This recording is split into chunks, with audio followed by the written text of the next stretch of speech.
Venom all in my venom all in my brain. Venom making me insane. Venom make me call me Bane. I'm just trying to live a life. I don't want that 95. Okay, that's good. That's good.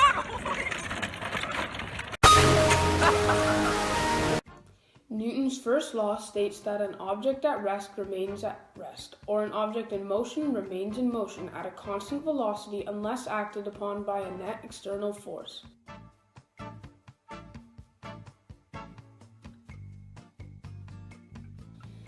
We can think of this law as preserving the status quo of motion. Newton's first law of motion states that there must be a cause, which is a net external force, for there to be any change in velocity, either a change in magnitude or direction. An object sliding across a table or floor slows down due to the net force of friction acting on the object.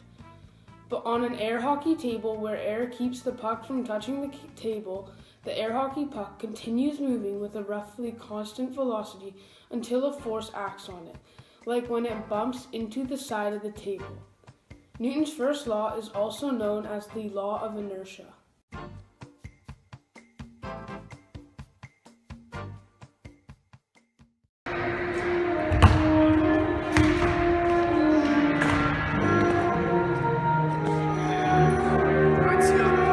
Hello.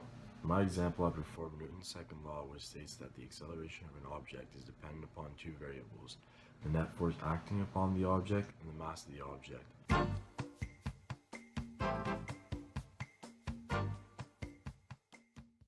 I demonstrated this by kicking a basketball, which was initially at rest, and then it proceeded to move a distance of approximately 10 to 15 meters. The only force acting upon the ball at rest were force of gravity and the normal force. It proceeded to move a distance of 10 to 15 meters because an unbalanced force was acted upon the basketball.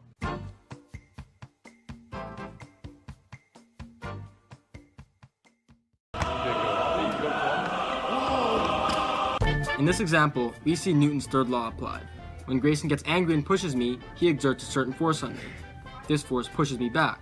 However, when Grayson pushes me, he gets pushed as well. The force pushing on him is known as Newton's third law, or the action-reaction force.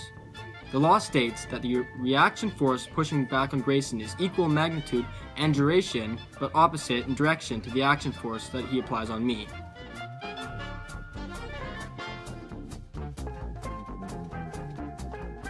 In this example, we see Newton's third law of motion in play.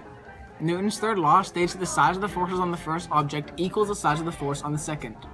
The direction of the force on the first object is opposite to the direction of the force on the second. In other words, for every action, there is an equal and opposite reaction. If object A pushes object B, the same force, equal in magnitude and duration, and opposite in direction, is exerted on object B. Started with 100 brick.